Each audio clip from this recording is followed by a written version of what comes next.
Hello दोस्तों, good morning. कैसे हैं आप सब लोग। तो आपका बहुत बहुत स्वागत है गाइस हमारे यूट्यूब चैनल ज्ञान रिसर्च सेंटर पे। सो गाइस, जैसा हम सभी को पता है कि हम प्रैक्टिस सेट जो है वो सोल्व कर रहे हैं यहाँ पे। तो पहला जो प्रैक्टिस सेट है वो मैंने आपको कल ही प्रोवाइड करा दिया था। आज का जो होगा मेरा ये दूसरा प्रैक्टिस सेट होगा, ठीक है।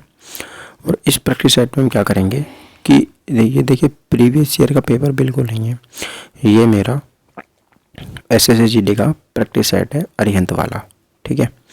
बहुत जल्द जैसे ही ख़त्म होता है मैं जो अंकित भाटी सर का है वो लेके आऊँगा, ठीक है। तो ये GD के लिए है मोस्टली, ध्यान रखना, SSC कांस्टेबल। तो आप सभी लोगों से रिक्वेस्ट है, 4 PDF, अगर आप इस वीडियो का PDF चाहते हैं तो हमारे टेलीग्राम चैनल से ज्वाइन हो जाइए, वहाँ पे आपको इसका PDF मिल जाएगा, ठीक है। तो आप सभी को इसके बारे में तो पता ही है, मुझे कुछ बताने की ज़रूरत है नहीं। तो ये क्या है कि इसमें 100 प्रश्न आते हैं और 90 मिनट हमें मिले हुए होते हैं। 4 खंड आते हैं, रीजनिंग आती है, हिंदी आती है, मैथ आता है और GK आता है, ठीक है। तो ये सारे के सारे हैं जो आपको यहाँ पे याद रखने हैं और 90 मिनट का समय आपको मिलेगा, वो आपको विशेष रूप से याद रखना है। तो सबसे पहला देखिए खंड जो इसमें मुझे दे रखा है वो इन्होंने रीजनिंग दे रखा है। तो हम सबसे पहले रीजनिंग को ही सॉल्व करेंगे। पूरे 100 के 100 क्वेश्चन हम इस वीडियो में देखिए कंप्लीट करेंगे, ठीक है। 100 क्वेश्चन आते हैं, 100 के 100 क्वेश्चन इसमें देखेंगे, बिल्कुल चिंता ना करें आप लोग। तो चलिए देखिए, सबसे पहला क्वेश्चन देखते हैं। सबसे पहला क्वेश्चन पहला दूसरा, ठीक है, पहला और दूसरा देख लेते हैं। तो देखो भाई, क्वेश्चन नंबर 1 कह रहा है कि सर 2 के बाद 5 आया, 5 के बाद 10 आया, 10 के बाद 17 है और 17 के बाद 26 है, 26 के बाद 37 है, फिर है 50। अब क्वेश्चन मार्क की जगह आप लोग बताना है कि क्या आएगा, ठीक है। वीडियो को पॉज करो और इसका आंसर दे के बताओ कि इस क्वेश्चन का जो करेक्ट आंसर है वो क्या हो जाएगा, ठीक है गाइस।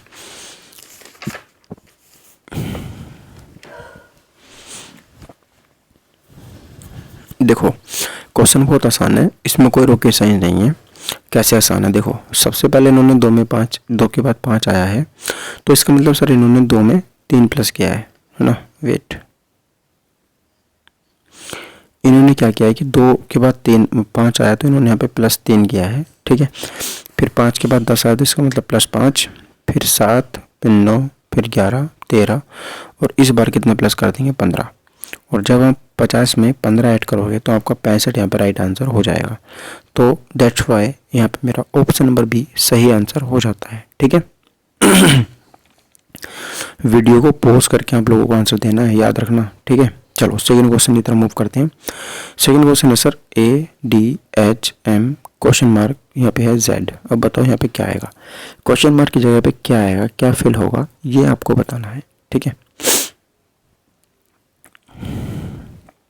तो देखो आप लोगों को लेटर याद होने बहुत ज़रूरी है। जैसे A मेरा 1 पे आता है, D 4 पे आता है, H 8 पे आता है और M जो है 13 पे आता है। तो इन्होंने क्या प्लस किया पता है आप लोगों को, 1 से 4 गए यानी कि प्लस के 3, 4 से 8 गए प्लस के 5, सॉरी प्लस के 4, ठीक है, प्लस के 4। और फिर यहाँ पे 8 से 13 गए तो 8 5 13 यानी कि +3 +4 +5। तो आपके बार कितना प्लस करेंगे, प्लस के 6। और जैसे प्लस के 6 ऐड करेंगे तो कितना हो जाएगा 19, और 19 पे कौन होता है, S होता है। तो इसका मतलब ऑप्शन नंबर C मेरा करेक्ट आंसर यहाँ पे हो जाता है, ठीक है सर। चलिए नेक्स्ट बात कर लेते हैं। क्वेश्चन नंबर तीसरा ये कह रहे हैं कि सर यदि चेयर को EGCHT लिखा जाए तो ऑडिट को क्या लिखा जाएगा, है ना। ये चेयर का कोड इन्होंने दे रखा है, चेयर का कोड है EGCHT। तो ऑडिट को क्या लिखेंगे, वीडियो को पॉज करो और आप लोग इसका आंसर देख के मुझे बताओ क्या इसका आंसर हो जाएगा, ठीक है। देखिए गाइस, C से गाइस ये E पे गए हैं तो इसका मतलब 3 और 2 5 किया है, ठीक है, क्लियर है। C से E पे गए तो 3 और 2 5 किया है। और H से गए हैं G पे तो मतलब 8 से 7 पे गए हैं, इसका मतलब -1 किया है। फिर A से गए हैं C पे तो 1 से 3 पे गए हैं, इसका मतलब फिर से +2 किया है। फिर I से गए हैं H पे मतलब 9 से गए हैं 8 पे, इसका मतलब -1 किया है।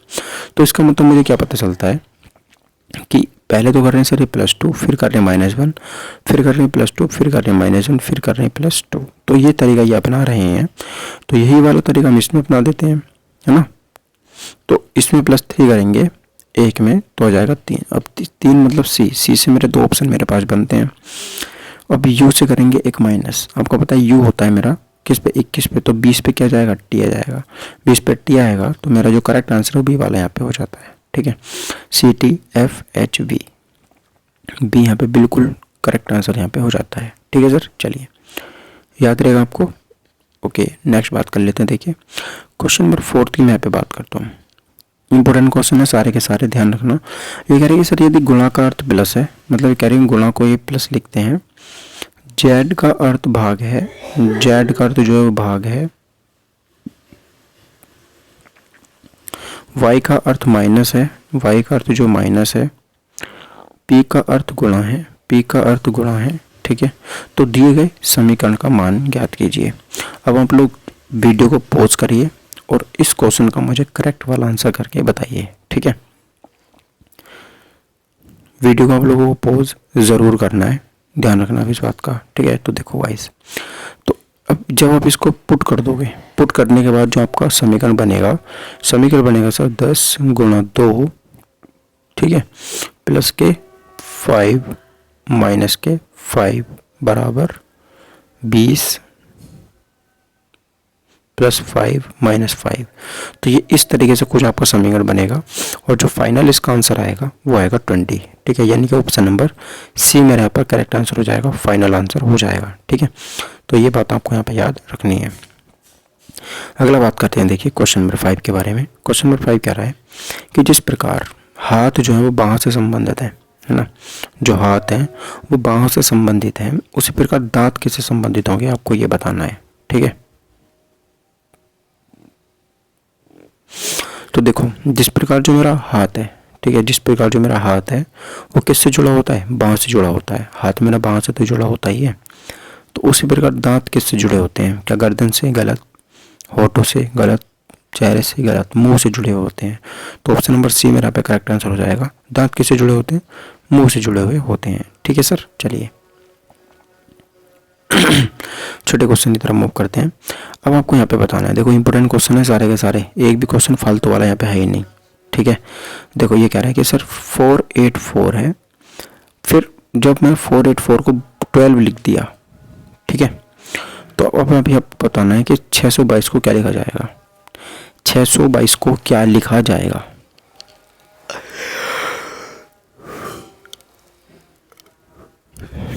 वीडियो को पॉज करो और इसका आंसर आप मुझे करके बताओ कि इस क्वेश्चन का जो आंसर है वो क्या हो जाएगा। ठीक है, सो देखो गाइस, जब मैं 484 को 12 कैसे लिख सकता हूँ, आप लोग क्या करो, जो लास्ट के डिजिट ना 4, इससे इसको भाग दे दो।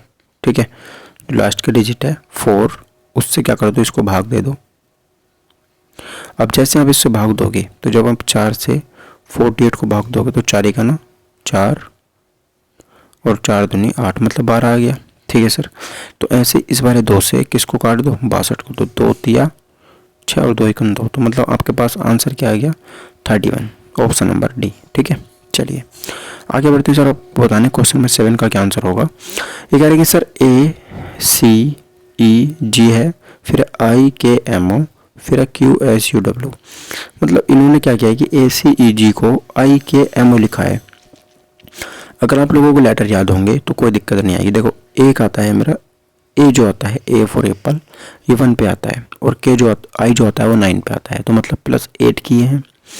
सी आता है मेरा 3 पे और के आता है 8 पे, तो मतलब 8 और 3 11, 8 प्लस किए हैं। ए आता है 5 पे, तो 8 5 13, बिल्कुल सही है। एम 13 पे ही आता है, और जी होता है मेरा 7 पे, इसमें 8 प्लस करोगे तो 15 आ जाएगा। ऐसे ही मुझे जो अगला वाला संख्या दे रखी है इसमें भी मुझे 8 ही प्लस करने हैं। ठीक है, अब 8 प्लस में करूँगा कैसे, वो मुझे देखो यहाँ पे क्यों मेरा होता है कहाँ पे, 17 पे। अब 17 में जब 8 प्लस करोगे तो 8 7 15 25 आ जाएगा। 25 पे होता है मेरा वाई, बिल्कुल सही है, वाई सब में है। अब देखो एस होता है 19 पे, जब इसमें तुम 8 प्लस करोगे तो 8 17 27 आ जाएगा। क्या जाएगा, 27, और 27 पे होता है मेरा जेड। ठीक है, तो यानी कि 7वें क्वेश्चन का पहला वाला जो आंसर है मेरा, वेट गाइज, वेट 19 में जब आप लोग 8 प्लस करोगे तो कितना आएगा, जेड तो 26 पे होता है ना। जब आप एस में, एस मेरा कितना होता है S 19 होता है, और 19 में जब आप लोग 8 प्लस करोगे तो आएगा 27, 27। क्लियर है? ठीक है सर। अब 27, 26 पे होता है मेरा Z, तो एक बचा, एक पे कौन आ जाएगा? A आ जाएगा। हाँ सही है।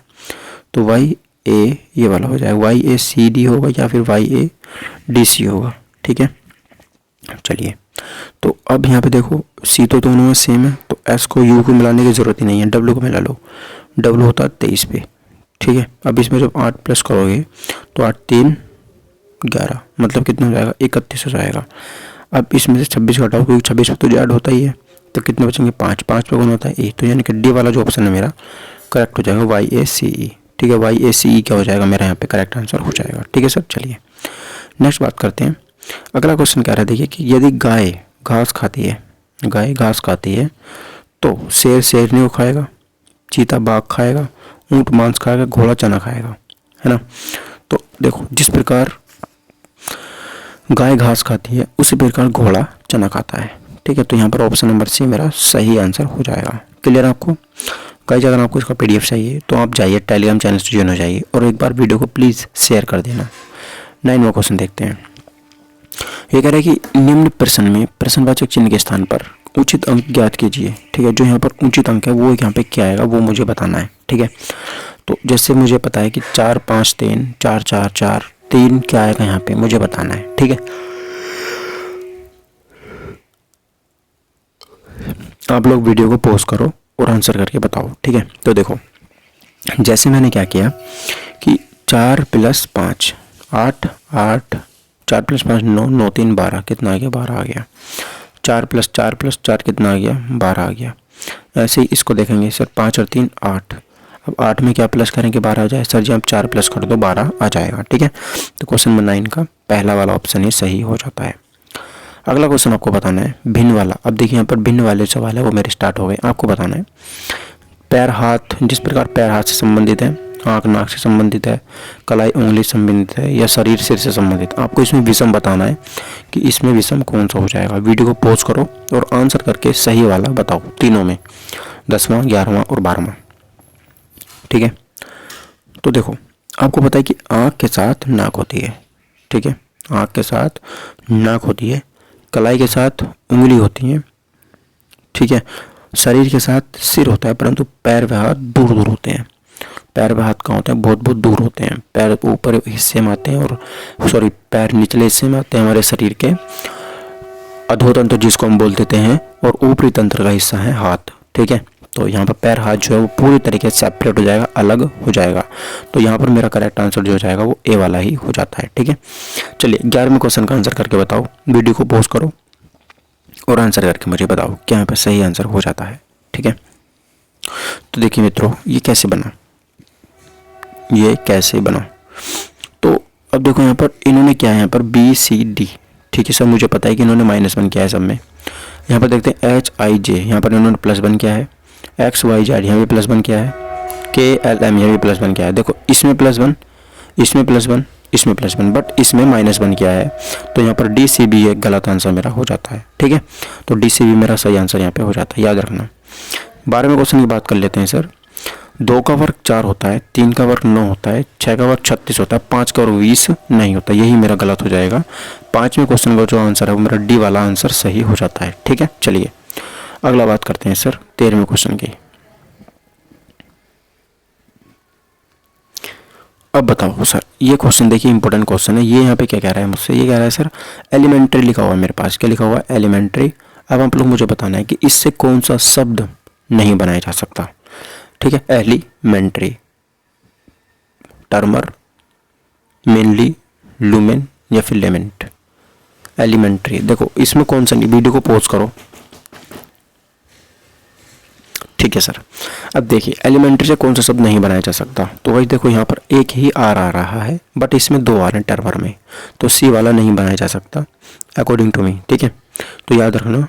ओ माय गॉड, वेट, टर्मर, टर्मर नहीं, इसमें एलिमेंट्री में कहीं भी यू नहीं है, ल्यूमेन नहीं बनाया जा सकता। ठीक है, तो यहाँ पर बी वाला आंसर सही हो जाता है। यहाँ पर ल्यूमेन नहीं बनाया जा सकता, तो यू पूरी की पूरी एलिमेंट्री में कहीं भी नहीं आता है, तो इसलिए मेरा यू यहाँ पे करेक्ट आंसर हो जाता है, ल्यूमेन। ठीक है, सॉरी गाइस, ये थोड़ा देखने में मिस्टेक हो गया था मुझसे। अब देखिए यहाँ पर आपको बताना है इस आकृति वाले चित्र में आप लोगों को बताना है सर कि मैंने इस आकृति को फोड़ा मोड़ा तोड़ा, अब यहाँ पे मैंने एक साइन लगाया, ठीक है, तो अब ये कैसा मुझे दिखाई देगा, आप लोग मुझे ये बताओ। चलो आंसर करके बताओ। तो देखो पहला तो हो नहीं सकता, क्यों नहीं हो सकता सर, क्योंकि बीच में यहाँ पर एक त्रिभुज जरूर बनेगा, ठीक है, पहला नहीं हो सकता इसलिए दूसरा भी नहीं हो सकता।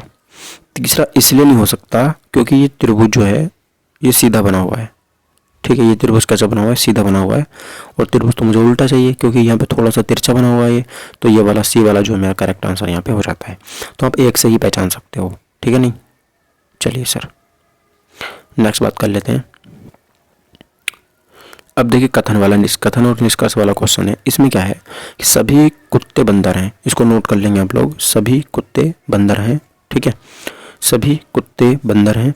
उसके बाद कोई बंदर बिल्ली नहीं है, तो कुत्ते और बंदर वाला डायग्राम एक साथ बनेगा और बिल्ली वाला जो है वो पूरी तरीके से अलग होगा। क्लियर है। चलिए अब देखो यहाँ पर आप लोगों को निष्कर्ष दे रखे हैं, अब आप लोग निष्कर्ष में फंसना मत बस।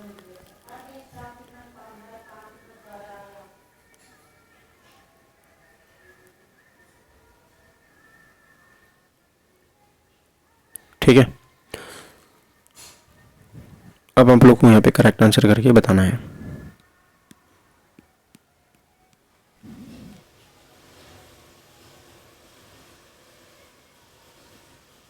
वीडियो को पॉज कर लेना।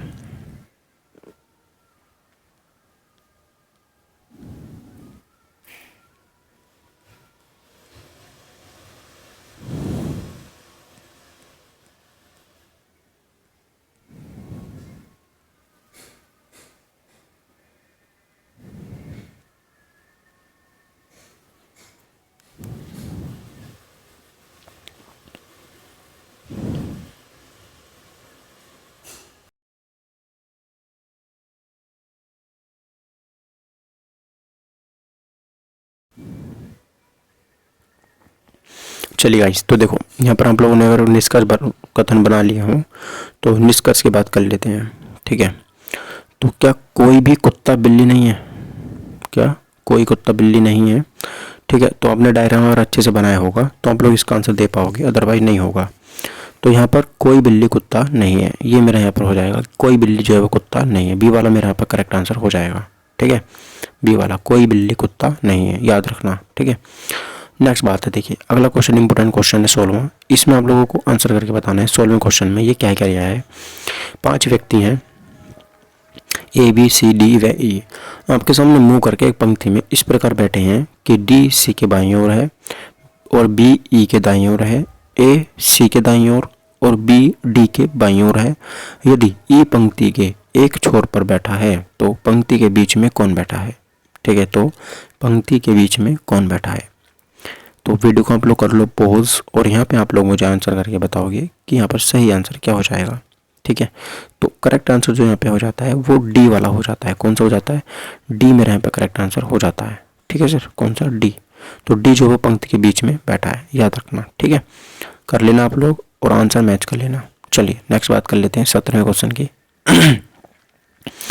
ये आकृति से क्वेश्चन है, इस आकृति को पूरा करने के लिए क्या आएगा, ठीक है, इस आकृति को पूरा करने के लिए क्या आएगा, आप लोग को मुझे करेक्ट आंसर करके बताना है।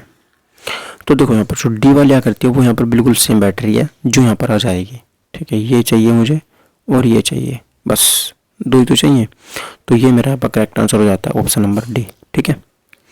18वें क्वेश्चन की बात कर लेते हैं सर। इसको आप लोगों को क्या करना है पता है, ये दर्पण है, इसको आप लोगों को इधर पलटना है और इसका दर्पण प्रतिबिंब बताना है कि कौन सा हो जाएगा, ठीक है।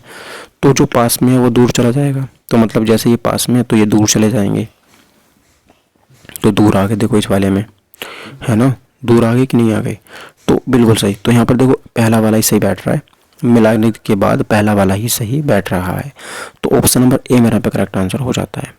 19वें क्वेश्चन की बात कर लेते हैं। देखिए निम्नलिखित में से कौन सी आकृति सही तरीके से किस किस को, चोर, जज और अपराधी तीनों को दर्शाती है, ठीक है, चोर, जज और अपराधी को दर्शाती है।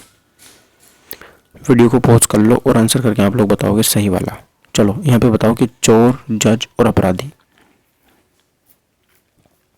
देखो आपको पता है कि जो चोर होता है वो चोर जो होता है वही अपराधी होता है ना, लेकिन जज पूरी तरीके से अलग होता है, तो बी वाला यहाँ पे करेक्ट आंसर हो जाएगा। कौन सा हो जाएगा पता है? बी वाला। ठीक है सर, चलिए अगला बात कर लें। देखिए क्वेश्चन नंबर 20 की, ये कह रहा है कि एक पुस्तक में पेजों की संख्या ज्ञात कीजिए जिसमें 43 कितना है ये 4,37,850 शब्द और प्रति पेज औसतन 450 शब्द लिए जाते हैं। तो एक पेज पर 450 शब्द लिखे जाते हैं। पूरी बुक में कितने हैं? 4,37,850। तो आपको औसत बताना है। चलिए आंसर को आपको बताएं, वीडियो को और लो पॉज। ठीक है, तो यहाँ पर 973 आंसर हो जाता है मेरा ए वाला। कौन सा? ए वाला मेरा करेक्ट आंसर यहाँ पे हो जाता है। ठीक है, चलिए 21वें क्वेश्चन की बात कर लेते हैं। ये कह रहा है कि सर 9 7 32, 13 7 120, 7 9 208। तो 9 11 क्या हो जाएगा? ठीक है, 21वें क्वेश्चन का राइट आंसर क्या होगा?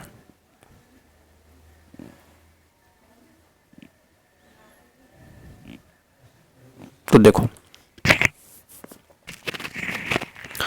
यहाँ पर होनी तो गई गुणा ही है। ठीक है, अगर ये चिन्ह दे रखा है तो इसका मतलब होना तो गुणा ही है। गुणा होगी कैसे? 9 सतह तो 63 होते हैं, 9 63 का आधा 32 होता है। तो देखो करना क्या है, पहले तो आप 9 को 7 को जोड़ो, कितना आएगा? 9 7 16। फिर 9 में से 7 को घटाओ, कितना आएगा? 2। अब गुणा कर दो दोनों की, कितना आ गया? 32। उसके बाद देखो 13, पहले तो 13 7 को जोड़ो, कितना आ गया? 20। फिर 13 में 7 को घटाओ, कितना आएगा? 6। तो 20 छक्का 120 आ गया।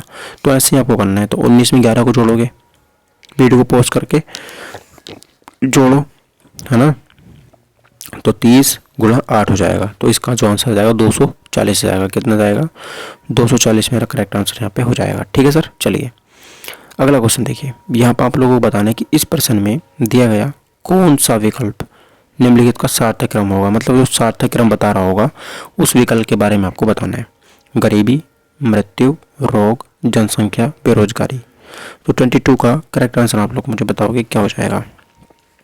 तो देखो बेरोजगारी कब आती है? जब सबसे ज़्यादा जनसंख्या बढ़ी होती है। तो सबसे पहले तो जनसंख्या बढ़ेगी, ठीक है, उसके बाद बेरोजगारी बढ़ेगी। बेरोजगारी जैसे इस समय भारत में चल ही रहा है, जैसी बेरोजगारी बढ़ी गरीबी बढ़ जाएगी, गरीबी बढ़ेगी तो रोग हो जाएंगे, रोग हो जाएंगे तो मृत्यु हो जाएगी। तो 2 4 1 यानी कि ऑप्शन नंबर डी। तो 22 का डी मेरा यहाँ पर करेक्ट आंसर हो जाता है। क्लियर है, चलिए नेक्स्ट बढ़ते हैं। 23वां क्वेश्चन, ये वाला बताना है कि ये आकृति किस में निहित है। ये आकृति किस में निहित है? ठीक है, ये वाली आकृति किस में दी गई है?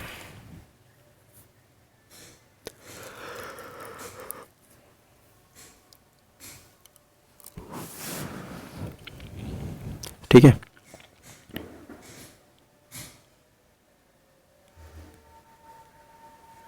तो चलिए भाई देखिए करते हैं इस क्वेश्चन का आंसर क्या होगा। तो बहुत सिंपल है। इसमें सी वाले में ये आकृति मुझे दे रखी है। किस में दे रखी है? सी वाले में ये वाली आकृति मुझे यहाँ पे दे के रखी हुई है। ठीक है, चलिए आगे बढ़ते हैं। 24वां क्वेश्चन, अब आपको बताना कि सर इस वाली आकृति को जोड़ करके हम कौन सा आकृति इसमें से बना सकते हैं। ठीक है, हम इनमें से कौन सी आकृति यहाँ पे बना सकते हैं। चलिए आंसर करके बताओ कि यहाँ पे करेक्ट आंसर क्या हो जाएगा इस क्वेश्चन का। कौन सी आकृति आप लोग इसमें बना सकते हो? फटाफट से आंसर बताओ।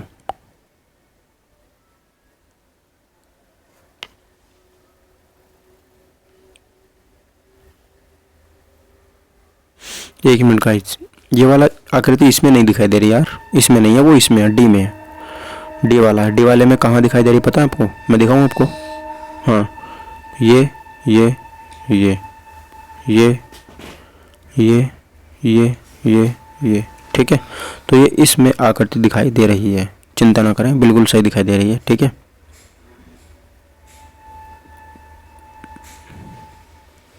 क्लियर है। चलो अगले की तरफ मूव करते हैं। 24वां क्वेश्चन, 24वां क्वेश्चन आप लोग बताना है करेक्ट आंसर यहाँ पे क्या हो जाएगा। 24, what is the right answer of this question 24। तो यहाँ पर देखो सी वाली आकृति जो बिल्कुल फर्स्ट क्लास बनाई जा सकती है। ठीक है, जो सी वाली आकृति बिल्कुल फर्स्ट क्लास यहाँ पे बनाई जा सकती है, याद रखना। ठीक है, अब चलो भाई देखो मेरी रीजनिंग तो हो गई यहाँ पे, नहीं अभी बचे हैं यार, अभी एक मैट्रिक्स बचा है। तो देखो मैट्रिक्स तो आप लोग आसान होता है, कर लोगे। शब्द क्या बताना है हमें? फोर्क बताना है। तो अब ढूंढ लेना, इसमें से क्या दिक्कत है, पीडीएफ में ढूंढ लेना। ठीक है, चलो छोड़ो, अब लोग हम यहाँ पे आते हैं जीके के ऊपर। ठीक है, तो जीके में देखो हम लोग का पता है कि अगर ये याद का आ जाए तो नंबर इतनी तेज़ी से इंप्रूव होते हैं कि कुछ पूछो ही मत। लेकिन अगर याद करना आए तो मामला गड़बड़ हो जाता है, ठीक है नहीं। तो चलो आप लोग बताना है कि 26वें क्वेश्चन का 26वां क्वेश्चन है। देखो ये कह रहा है कि किसी अर्थव्यवस्था में पूंजी निर्माण निर्भर करता है। आप लोग जो पूंजी निर्माण कर सकते हो किसी अर्थव्यवस्था में, वो किस पर निर्भर करता है, ये मुझे बताना है, ठीक है।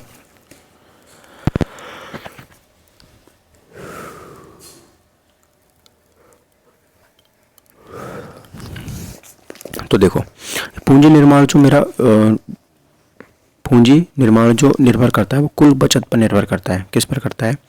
कुल बचत पर निर्भर करता है। तो याद रखना, ठीक है। तो इस क्वेश्चन का ऑप्शन नंबर सी मेरा करेक्ट हो जाता है। पूंजी निर्माण, जो मेरा पूंजी निर्माण है वो किस पर निर्भर करता है?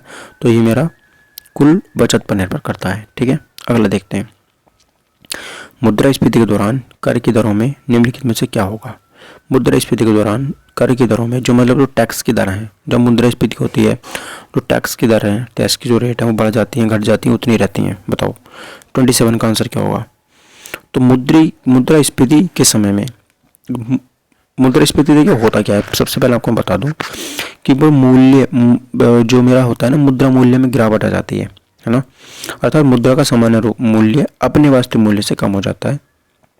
परिणाम तो क्या होता है कि वस्तु मूल्य में तीव्रता से वृद्धि होती है और इस प्रकार महंगाई की स्थिति के से निपटने के लिए कर की दरों में वृद्धि करती जाती है ना। याद रखना, तो यहाँ पर क्या कर दी जाती है? कमी कर दी जाती है। क्या कर दी जाती है? कमी यहाँ पे कर दी जाती है। तो यहाँ पर बी वाला जो ऑप्शन है मेरा करेक्ट आंसर हो जाता है, ठीक है सर। चलिए 26 मिनट कोई नहीं, हो जाएगा आराम से 90 मिनट में। अगला देखो, ये कह रहा है कि 28वां, ये कह रहा है कि सर किस किस्म के कोयले में कार्बन की अधिकतम मात्रा पाई जाती है? बताओ किस किस्म के कोयले में कार्बन की अधिकतम मात्रा पाई जाती है? आपको पता है कि जो नंबर 1 क्वालिटी का कोयला होता है वो होता है एंथ्रेसाइड। कौन सा होता है? एंथ्रेसाइड होता है। तो यहाँ पर एंथ्रेसाइड ही करेक्ट आंसर होना चाहिए। हाँ सही है। तो सर्वाधिक मात्रा में इसमें कार्बन पाया जाता है कितना? तो क्वेश्चन 80 से 95%, ठीक है। 80 से 95% कार्बन इसमें पाया जाता है, याद रखना इस बात को, ठीक है सर। चलिए नेक्स्ट बात करते हैं। अकबर अपना धार्मिक विचार विमर्श कहाँ क्या करते थे? तो जो अकबर थे वो अपना धार्मिक विचार विमर्श कहाँ पर क्या करते थे, ये मुझे बताना है। तो गाइस इन्होंने जो यहाँ पर आराधना करने के लिए या इबादत करने के लिए घर बनवाया था, ठीक है, उसको क्या बोलते थे? इबादत खाना उसको बोलते थे। क्या बोलते थे उसको? इबादत खाना। ऑप्शन नंबर सी, ठीक है, याद रखना। फतेहपुर सीकरी में ये स्थित है। तो किस लिए करवाया था इन्होंने? इसका विचार विमर्श करने के लिए, ठीक है। चलो इबादत खाने का निर्माण इन्होंने करवाया था। नेक्स्ट बात कर लेते हैं 30वां, मोहनजोदड़ो निम्नलिखित में से कहाँ स्थित है? तो देखो मोहनजोदड़ो जो स्थित है वो आपको बताना है। तो वही जो सिंध में स्थित है। कहाँ पर है? सिंध प्रांत में स्थित है। तो वर्तमान में पाकिस्तान के सिंध प्रांत के लरकाना जिले में स्थित है। कहाँ पे है? सिंध प्रांत के लरकाना जिले में। तो याद रखना मोहनजोदड़ो, ठीक है।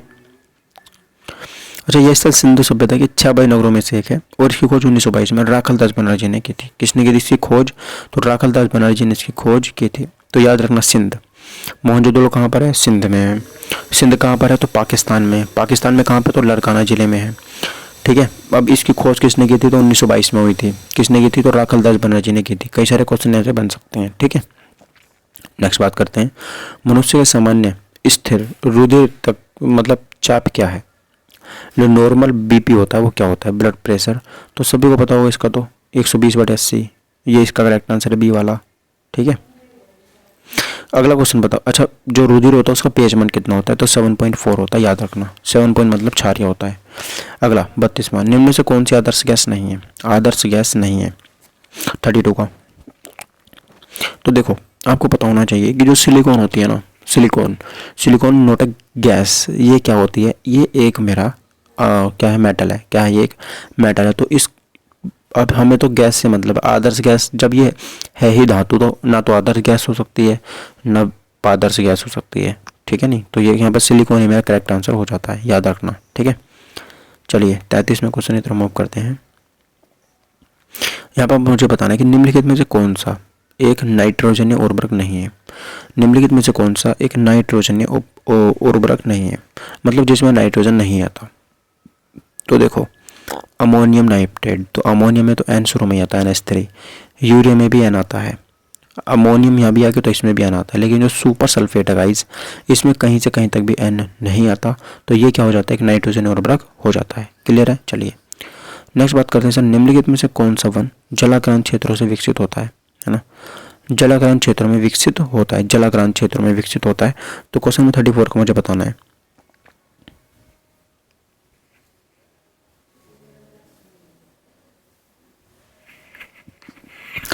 तो देखो यहाँ पर बात करूंगा सर, जो मेरा लवण युक्त है ना दलदली भूमि को, भूमि की वनस्पति को उपयुक्त मैंग्रोव वनस्पति कहा जाता है। ये पौधे मृदा में जल की उपस्थिति के बाद भी जल का अवशोषण नहीं कर पाते हैं। तो मैनग्रोव की हम यहाँ पे बात कर रहे हैं। तो जलाकांत क्षेत्रों में जो विकसित होते हैं वो होते हैं मैनग्रोव वन। कौन से वन होते हैं? मैनग्रोव वन वो होते हैं। ठीक है। अगला क्वेश्चन देखिए, अंतर्राष्ट्रीय रेड क्रॉस का मुख्यालय कहाँ पर है? रेड क्रॉस का मुख्यालय कहाँ पर है? तो देखो ये जिनेवा में है। कहाँ पर है? जिनेवा में। जिनेवा में 2 से 3 मुख्यालय हैं, वो आप लोग याद कर लो। एक है WHO का मुख्यालय जो भी जिनेवा में है, वर्ल्ड हेल्थ ऑर्गेनाइजेशन। ये इसका दिन कब मनाया जाता है? तो 7 अप्रैल 1948 को इसकी स्थापना हुई थी, याद रखना, जिनेवा में। ठीक है। WTO वर्ल्ड ट्रेड ऑर्गेनाइजेशन, इसकी स्थापना हुई थी 1995 में हुई थी, याद रखना। ठीक है। तो अब इसका मुख्यालय भी कहाँ पर है? जिनेवा में। रेड क्रॉस का मुख्यालय भी कहाँ पर है? तो जिनेवा में। तीनों मुख्यालय आपको याद रखने जरूरी है। ठीक है। अगला क्वेश्चन देखिए, जैव विविधता अभियान पर सम्मेलन का सचिवालय कहाँ स्थित है? तो जैव विविधता, तो जैव विविधता मतलब बायोडाइवर्सिटी की बात कर रहा है ये। ठीक है, नहीं, बायोडाइवर्सिटी की। तो इसका सम्मेलन तो कनाडा में होता है, मॉन्ट्रियल प्रोटोकॉल, आपने कभी सुना हो तो। ये कहाँ पर है? कनाडा में स्थित है, याद रखना। ठीक है। चलिए अच्छा, जूलियन एसांजे किस वेबसाइट के संस्थापक हैं? जूलियन एसांजे जो हैं, तो जूलियन एसांजे जो वो किस वेबसाइट के संस्थापक हैं? तो मैं आपको बता दूं, ये विकीलीक्स एक वेबसाइट है। विकीलीक्स क्या है? विकीलीक्स। ठीक है।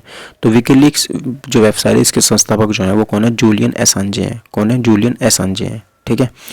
तो याद रखना, कंप्यूटर प्रोग्राम और हैकर थे ये, और ऑस्ट्रियाई मूल के एसांजे को 2008 में economic freedom of expression award से भी सम्मानित किया गया था, याद रखना। ठीक है। चलिए अगला क्वेश्चन तरफ मूव करते हैं। 38वां, डायनोमो का निर्माण किसने किया था? डायनोमो का निर्माण किसने किया था? ठीक है। तो डायनोमो का निर्माण देखिए फैराडे ने किया था। किसने किया था? फैराडे ने किया था डायनोमो का निर्माण। ये बात आपको यहाँ पे याद रखनी है। अच्छा, डायनोमो करता क्या है? तो ये यांत्रिक ऊर्जा को विद्युत ऊर्जा में चेंज करता है। ठीक है सर। चलिए 39वें की तरफ मूव करते हैं। ये कह रहा है कि सर असहयोग आंदोलन, असहयोग आंदोलन की असफलता के बाद किसके नेतृत्व में कांग्रेस ने स्वराज दल नामक एक पार्टी बनाई थी? तो स्वराज दल जो पार्टी थी किसने बनाई थी? तो याद रखना किसने बनाई थी? ये स्वराज दल।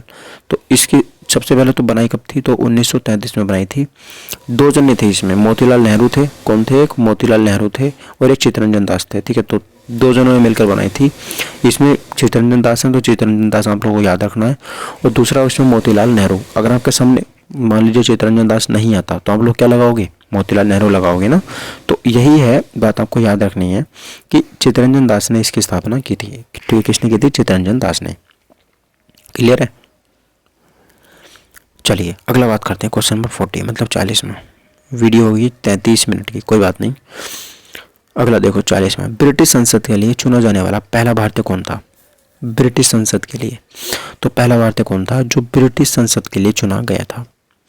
तो ब्रिटिश संसद के लिए चुने जाने वाले प्रथम भारतीय दादा भाई नौरोजी थे। कौन थे? दादा भाई नौरोजी थे, याद रखना। ठीक है। दादा भाई नौरोजी, इन्होंने ही कांग्रेस का जो नाम है वो इन्होंने ही सुझाया था। ठीक है। चलिए अगला क्वेश्चन देखते हैं। नेत्रदान, जब हम लोग नेत्रदान करते हैं तो आंख का कौन सा भाग उपयोग में लाया जाता है? कौन सा भाग हम उपयोग में लाते हैं? कौन सा भाग हम दान करते हैं? तो याद रखना कॉर्निया जो होता है। ठीक है। नेत्र का कॉर्निया वाला जो भाग होता है उसको हम उपयोग में लाते हैं। ठीक है सर। चलिए नेक्स्ट बात करते हैं सर 42वें क्वेश्चन की।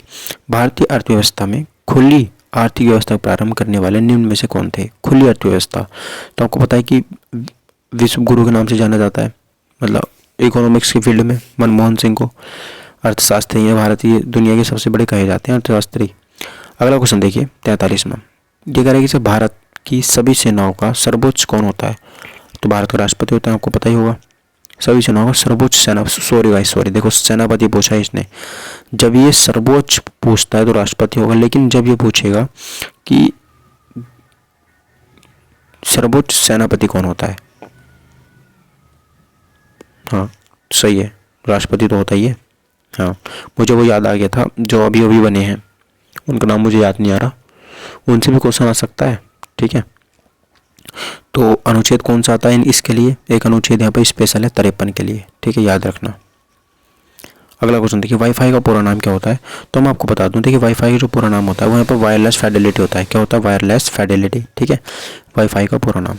अगला देखिए 45वां, स्वतंत्र प्राप्ति के बाद स्वतंत्र भारत के प्रथम गवर्नर जनरल कौन थे? तो स्वतंत्र भारत के प्रथम गवर्नर जनरल कौन थे? तो भारत के प्रथम गवर्नर जनरल की बात कर रहा है तो वो हो जाएंगे लॉर्ड माउंटबेटन। कौन हो जाएंगे? Lord Mountbatten. आप लोग सिराज गोपालाचारी कतई मत लगा दियो, इसलिए पहला ऑप्शन इन्होंने यही दे रखा। सिराज गोपालाचारी स्वतंत्र भारत के प्रथम भारतीय गवर्नर जनरल है, और स्वतंत्र भारत के प्रथम मतलब 1947 के बाद जो बने थे वो लॉर्ड माउंटबेटन थे। ठीक है, चलिए नेक्स्ट बात कर लेते हैं। उत्पादन की दृष्टि से भारत में कॉफी पैदा करने वाला कौन सा राज्य शीर्ष पर है? उत्पादन की दृष्टि से बात कर रहा हूं मैं, तो उत्पादन की दृष्टि से। ठीक है, तो देखो इसमें जो है कर्नाटक टॉप पे आता है। किस में आता है? कर्नाटक टॉप पे। देखो कॉफी में कर्नाटक टॉप पे है, लोहे जो मेरा सोना होता है ना, सोना उसमें टॉप पर है। ठीक है, लगभग 90% सोना पूरे भारत का कर्नाटक में ही मतलब होता है, याद रखना। तो कर्नाटक की भी ये आप लोग याद रखना। कर्नाटक की राजधानी क्या? बेंगलुरु। अच्छा, रुस्तम 2 क्या है? रुस्तम 2 क्या है? तो रुस्तम 2 एक लड़ाकू विमान है। रुस्तम 2 क्या है? एक लड़ाकू विमान है, याद रखना। अगला क्वेश्चन देखिए कि न्यायिक समीक्षा का सिद्धांत हमारे संविधान में कहाँ से लिया गया है? न्यायिक समीक्षा का सिद्धांत हमारे संविधान में कहाँ से लिया गया है?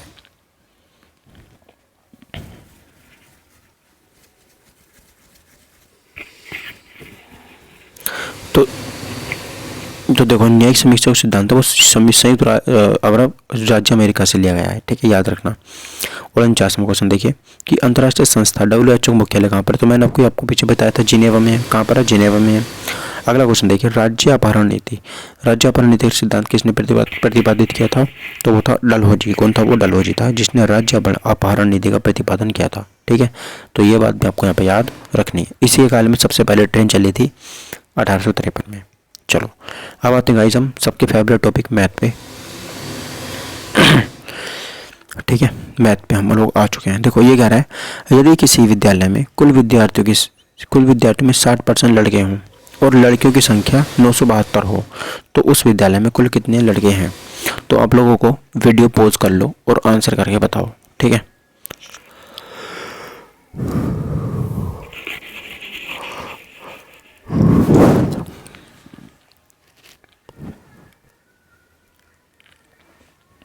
तो चलिए गाइस देखिए यहाँ पर मैं आप लोगों को बता देता हूँ इस क्वेश्चन का जो करेक्ट आंसर होगा वो क्या होगा। आप लोग इसको सोल्व तो कर ही लेना, मुझे पता है आप लोग सोल्व कर लोगे। ठीक है, तो अब जब इसको सोल्व करोगे ना कंप्लीटली तो इसका जो करेक्ट आंसर मेरा आएगा निकल के वो आएगा 1458। क्या आएगा? 1458 बी वाला। ठीक है, तो इस विद्यालय में कुल कितने लड़के होंगे? तो 1458 इसमें लड़के हो जाएंगे। ठीक है, चलिए 52वें क्वेश्चन की तरफ पढ़ते हैं।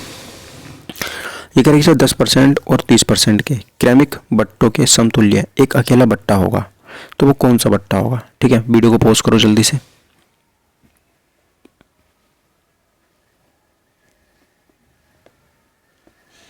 ये क्वेश्चन तो आसान है, इस क्वेश्चन में आप लोग कुछ नहीं करना होता। इसमें तो फॉर्मूला आपको पता है कि x + y माइनस XY/100, इसमें रख के आंसर मार दो फटाफट एकदम। ठीक है, नहीं तो यहाँ पर जो करेक्ट आंसर निकल गया वो 37% आ जाएगा। कौन सा हो जाएगा? 37%, 37%। ठीक है, अगला देखिए 53वां, कौन सी राशि पर साधारण ब्याज से 6 महीने में 4% वार्षिक दर से 150 रुपये ब्याज मिलेगा? कितना ब्याज मिलेगा गाइस? 150 रुपये ब्याज मिलेगा। 150 ब्याज जो है वो मिलेगा। तो इंपॉर्टेंट क्वेश्चन है 53वां। आप लोग इसको क्वेश्चन का करेक्ट आंसर करके मुझे बताओगे। तो आसान क्वेश्चन है, तो वीडियो को पॉज करके आंसर देना। 7500 आंसर है इसका। ठीक है, चलिए 54वें क्वेश्चन की तरफ बढ़ते हैं।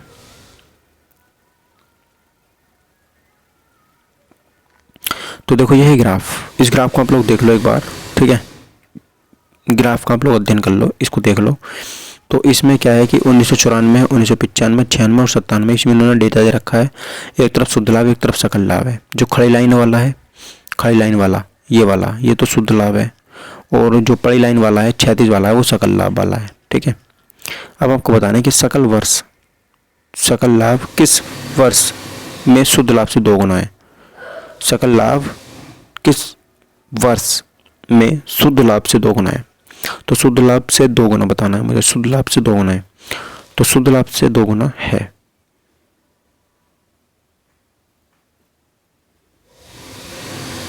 तो इसका आंसर तो सीधा सीधा दिख ही रहा है यार, यहां पर देखो 10 है ना। तो ये आप लोगों को कैलकुलेशन यहाँ पे करनी पड़ेगी। तो इस क्वेश्चन का करेक्ट आंसर क्या होगा, वीडियो को पॉज करके आंसर देना है, ठीक है। 54वें सवाल का वीडियो को पॉज करके आंसर देना है आप लोगों को।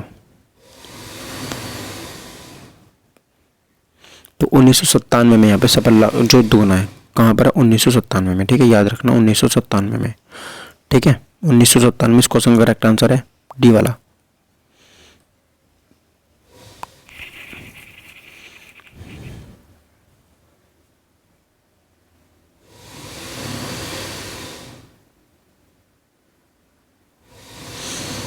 इसमें पता कैसे है, देखो जो मेरा सकल लाभ है ये तो 25 है और जो शुद्ध लाभ है ये कितना है, 50 है, ठीक है। तो देखो इसका दुगना हो रहा नहीं हो रहा, हाँ सर, तो इस तरीके से दुगना है ये। 55वां क्वेश्चन ये कह रहा है कि वर्ष 1995 के सकल लाभ की तुलना में उस वर्ष के शुद्ध लाभ का प्रतिशत बताइए, ठीक है। तो 1995 इसका और इसका प्रतिशत बताना आप लोगों को, इसका और इसका। तो फटाफट से ये एक है 15 और एक है 40, तो इसका प्रतिशत आप लोग मुझे बता दोगे बस। तो इसका जब आप प्रतिशत निकालोगे 55वें क्वेश्चन का तो क्या आएगा, 37.5% आएगा, ऑप्शन नंबर सी, ठीक है। ऑप्शन नंबर सी मेरा पे करेक्ट आंसर हो जाता है। 56वां क्वेश्चन देखिए, ये कह रहा है कि सर 5 पुरुष किसी काम को 6 दिनों में पूरा कर सकते हैं जबकि 10 महिलाएं उसे 5 दिनों में पूरा कर सकती हैं। ओके, 5 महिलाएं तथा 3 पुरुष मिलकर उस कार्य को करने में कितने दिन लगाएंगे। तो अच्छा क्वेश्चन है ये भी, आप लोग इस क्वेश्चन का आंसर करके मुझे ज़रूर बताना। तो वीडियो को पॉज कर लो और आंसर करके बताओ। तो इस क्वेश्चन का जो करेक्ट आंसर हो जाएगा वो हो जाएगा 5 दिन। क्या हो जाएगा, 5 दिन मेरे यहाँ पे करेक्ट आंसर हो जाएगा, ठीक है। कर देखो क्वेश्चन करना जरूर वीडियो को पॉज करके। अगला देखो 57वां, ये कह रहा है कि सर एक रेलगाड़ी 45 किलोमीटर प्रति घंटा गति से चल रही है तो 4/5 किलोमीटर की दूरी तय करने में कितने सेकंड लेगी, ठीक है। तो वीडियो को पॉज करो। आपको पता है कि समय बराबर दूरी बटे चाल होता है या दूरी बराबर समय गुणा चाल होता है। तो करेक्ट आंसर यहाँ पे क्या हो जाएगा पता है, 64 सेकंड। क्या हो जाएगा, 64 सेकंड, ऑप्शन नंबर बी। 58वां क्वेश्चन देखते हैं, एक बेलन की त्रिज्या 40 सेंटीमीटर है तथा उस पर एक रस्सी को 60 बार लपेटा जाता है। यदि उस बेलन की त्रिज्या 30 सेंटीमीटर हो तो उस रस्सी को बेलन पर कितनी बार लपेटा जा सकता है। तो 58वां क्वेश्चन है, इंपॉर्टेंट है, वीडियो को कर लो पॉज। आपको बता दूं इसमें बेलन की परिधि वाला फॉर्मूला लगेगा 2πr वाला। तो करेक्ट आंसर यहाँ पे क्या हो जाएगा पता है, 80 बार आप इसको लपेट सकते हो, ठीक है। चलिए आगे बढ़ते हैं। 59वां, ये कह रही सर राधा 7500 रुपये किसी बैंक में 6% वार्षिक ब्याज साधारण ब्याज की दर से जमा करती है। वह कितनी अधिक राशि 10% वार्षिक ब्याज की दर से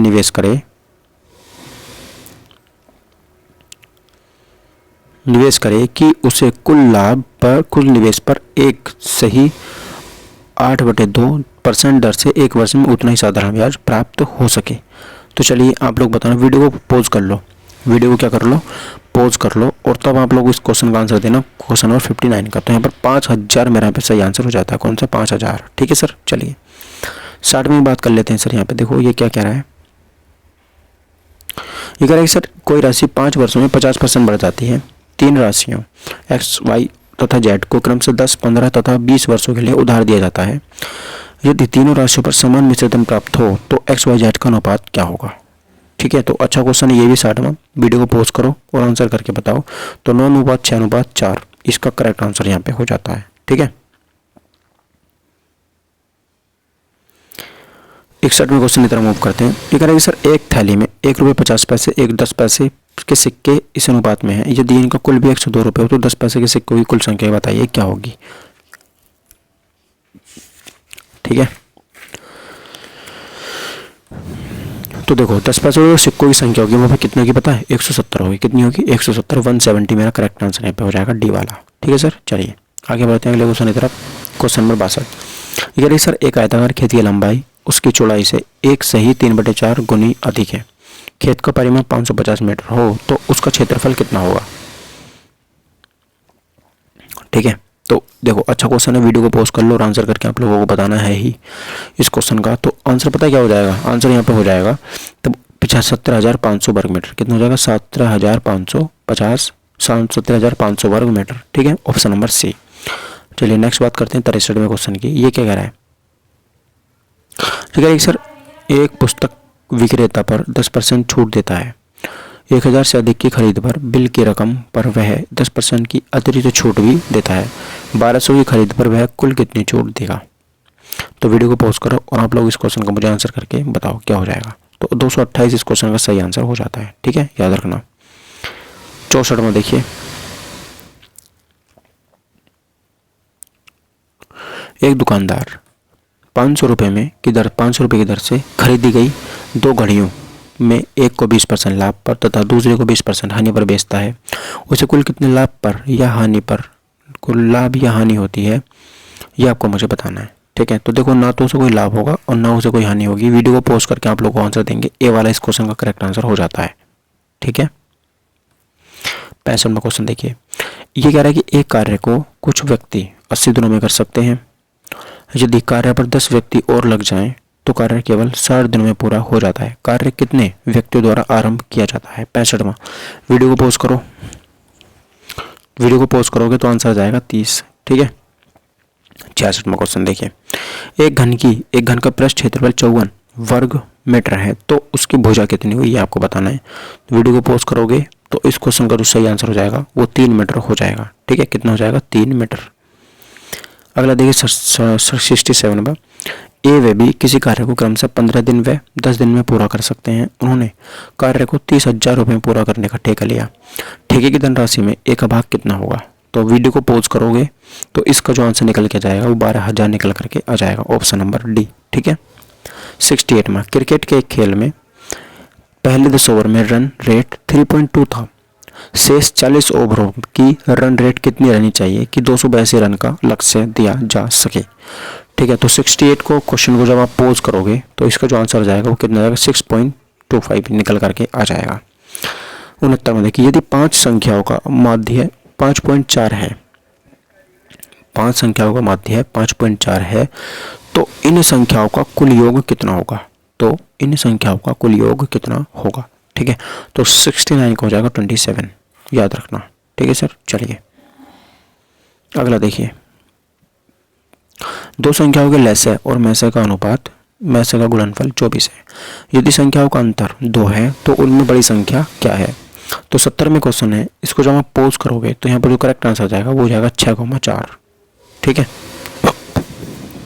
चलिए नेक्स्ट बात करते हैं 71 की। ए और बी की आयु का अनुपात 2:3 है। यदि बी की आयु ए से 3 वर्ष अधिक है तो 2 वर्ष बाद ए की आयु ज्ञात कीजिए। 2 वर्ष बाद, तो 71 का जो करेक्ट आंसर यहाँ पे हो जाता है वो हो जाता है 8 वर्ष। कितना हो जाता है? 8 वर्ष। ठीक है, 72 की बात कर लेते हैं। एक व्यक्ति ने किसी वस्तु को खरीदकर इसे 10% के लाभ पर बेच दिया। यदि वह इस वस्तु को 20% कम मूल्य पर खरीदकर 10 रुपये अधिक मूल्य विक्रय मूल्य पर बेचता तो उसे 40% लाभ प्राप्त होता। वस्तु का विक्रय मूल्य बताइए क्या होगा? तो 72 का क्वेश्चन का जब आप इसको पोज करोगे तो करेक्ट आंसर जो जाएगा वो जाएगा 500 रुपये। कितना जाएगा? 500 रुपये। ठीक है, ऑप्शन नंबर ए। 73 में बात करते हैं सर, एक परीक्षा में एक विद्यार्थी को 30% अंक मिले और वह 12 अंक कम मिलने से फेल हो गया। उसी परीक्षा में एक विद्यार्थी को 40% अंक मिले और उसे न्यूनतम पास होने के अंकों से 18 अंक अधिक मिले। पास होने के लिए अंक कितने चाहिए? तो 73वें क्वेश्चन को जब वीडियो जब आप पोज करोगे तो करेक्ट आंसर जो निकल के आएगा वो आएगा यहाँ पे 90। 102 यहाँ पर करेक्ट आंसर मेरा हो जाएगा। ठीक है, ऑप्शन नंबर ए। ठीक है सर, चलिए 74वें क्वेश्चन की बात करते हैं सर। जब आप इसको सोल्व करोगे ना अच्छे से तो क्या आएगा? इसका मुझे वर्गमूल बताना है, तो यहाँ पे जो सोल्व करोगे तो 2 मेरा आंसर हो जाएगा। ठीक है, चलिए नेक्स्ट बात करते हैं 75वें क्वेश्चन की। ये करें सर, एक रेडियो को 10% मुनाफे से 900 रुपये में बेचा जाता है। यदि उसे 890 रुपये पर बेचा गया होता तो वास्तविक लाभ या हानि कितनी होती? तो 75 का जब आप लोग वीडियो पॉज करोगे और आंसर दोगे तो यहाँ पर कितना जाएगा? 10 रुपये मेरा यहाँ पर आ जाएगा। ठीक है, तो अभी हानि जो होती है वो 10 रुपये की हानि यहाँ पे उसको हो जाती है। ठीक है, 10 रुपये की हानि होती है उसको। चलिए, तो गाइस ये थे मेरे 75 क्वेश्चन। अब हम फास्ट जल्दी से हिंदी की तरफ मूव कर लेते हैं। वीडियो 50 मिनट की हो चुकी है।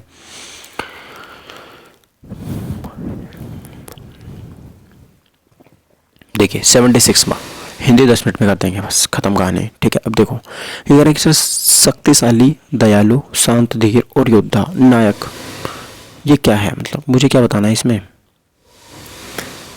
वाक्यांश के लिए एक शब्द। अच्छा, तो ऐसा व्यक्ति को हम क्या कहते हैं जो शक्तिशाली हो, दयालु हो, शांत मन का हो, योद्धा हो, प्लस नायक हो, तो ऐसे व्यक्ति को क्या कहा जाता है। चलिए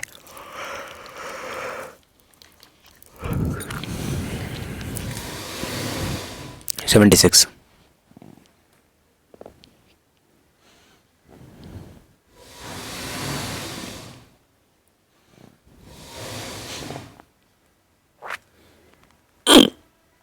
देखो धीरोदत्त और धीरोदात में आप लोगों को कंफ्यूज बिल्कुल नहीं होना है, क्योंकि धीरोदत्त, ठीक है, और धीरोदात ये एक से ही है। तो इसका जो आंसर हो धीरोदात हो जाएगा। क्या हो जाएगा, धीरोदात हो जाएगा, धीरोदत्त नहीं होगा, ठीक है। धीरोदात मेरा यहाँ पर करेक्ट आंसर होगा, ना कि धीरोदत्त होगा, ठीक है। तो 76 का सी वाला आंसर मेरा करेक्ट यहाँ पे हो जाता है। 77 की बात करते हैं सर, पर्वत की तलहटी को क्या कहते हैं। जो मेरी पर्वत की तलहटी होती है उसको क्या बोलते हैं। तो जो 77 का करेक्ट आंसर हो जाएगा वो हो जाएगा उपत्यका, उसको क्या बोलते हैं, उपत्यका बोलते हैं। पर्वत की तलहटी को क्या बोलते हैं, उपत्यका बोलते हैं, ठीक है सर। चलिए क्वेश्चन नंबर 78 की बात करते हैं। आधी रात का समय क्या होता है। तो आधी रात का समय जो होता है उसको बोलते हैं निशीथ। क्या बोलते हैं उसको, निशीथ हमें बोला जाता है, याद रखेंगे, ठीक है, निशीथ। चलिए आगे बढ़ते हैं 79 में। आपेक्ष, आपेक्ष में क्या होगा। तो आपेक्ष क्या होता है, आपेक्ष का मुझे विलोम शब्द बताना है। क्या बताना है, तो आपेक्ष का विलोम शब्द बताना है, आपेक्ष का विलोम। तो आपेक्ष का जो विलोम होगा वो क्या होगा, आपेक्ष का निरपेक्ष मेरा यहाँ पर विलोम शब्द हो जाता है। आपेक्ष का क्या होगा, तो निरपेक्ष मेरा हो जाता है विलोम शब्द, ठीक है। 80 बात करते हैं कौटिल्य। कौटिल्य का विलोम शब्द क्या होगा। चलिए बताइए कौटिल्य का विलोम शब्द क्या होगा। तो मार्दव यहाँ पे जो है वो कौटिल्य का विलोम शब्द हो जाता है। 80 का सी, ठीक है, मार्दव। कौटिल्य का विलोम शब्द क्या हो जाता है, मार्दव यहाँ पे हो जाता है, मादर्व, ठीक है, हो जाता है मारदव। विरह, विरह का विलोम शब्द क्या हो जाता है 81 का। तो 81 का हो जाता है वी, विरह का हो जाता है मिलन, ठीक है, याद रखना। विरह का क्या हो जाता है, मिलन मेरा यहाँ पे हो जाता है। अगला बात करता हूँ, देखिए मैं 82 में की। मुझे रेलगाड़ी से यात्रा करना अच्छी लगती है, नहीं होगा अच्छा लगता है। मुझे रेलगाड़ी से यात्रा करनी, क्या होगा इस क्वेश्चन का आंसर 82 का बताइए। 82 का सी हो जाएगा अच्छी लगती है, इसमें त्रुटि है, यात्रा करनी अच्छी लगती है, यात्रा करना अच्छा लगता है, ठीक है। चलो 83 का आंसर मुझे बताना है। विद्यालय में जलपान की उत्तम प्रबंध है, विद्यालय में जलपान की उत्तम प्रबंध है। 83 का करेक्ट आंसर क्या होगा, बिल्कुल बी वाला यहाँ पर करेक्ट आंसर होगा, विद्यालय में जलपान की, 83 का बी।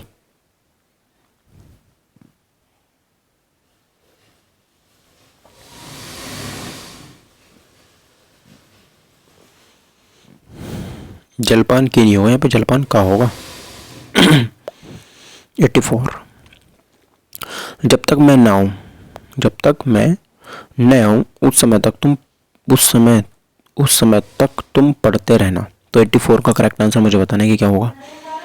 तो जब तक मैं ना हूं, ठीक है, यहाँ पर मेरा करेक्ट आंसर ये हो जाएगा, ठीक है। चलिए 85 में बात करते हैं। ताजमहल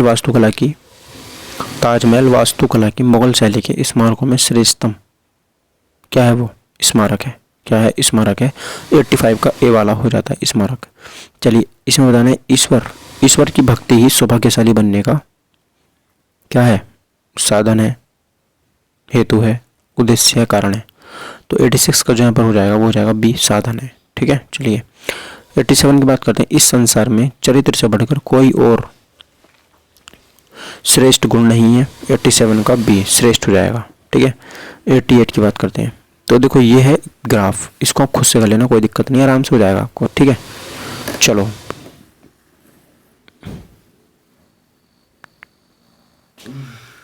बता दूं मैं आपको, लो आंसर 88 का जो यहाँ पर करेक्ट आंसर हो जाएगा वो हो जाएगा सी वाला, उद्देश्य है। 88 का सी वाला, ठीक है। और 89 का कौन सा हो जाएगा, बी वाला, अभिवृद्धि। और 90 का कौन सा हो जाएगा, 90 का ए हो जाएगा, जीविका। 91 का कौन सा हो जाएगा, 91 का बी हो जाएगा, मतलब महत्वपूर्ण। और 92 का कौन सा हो जाएगा, 92 का हो जाएगा ए वाला, मतलब नागरिक, ठीक है। चलिए ड्राइवर मीरा को कार को चलाना सिखा रहा है, गलत है। तो ड्राइवर मीरा को कार चलाना सिखा रहा है, सी वाला सही है, 93 का सी सही है, ठीक है, नहीं डी सही है यार, ड्राइवर मेरा को कार चलाना सिखा रहा है, रही नहीं होगा। चलिए नेक्स्ट बात करते हैं 94। ये कह रहा है कि इतनी रात बीते आप कहाँ गए थे, तो 94 का ए वाला ही सही हो जाता है, ठीक है। सुनाने जाती थी।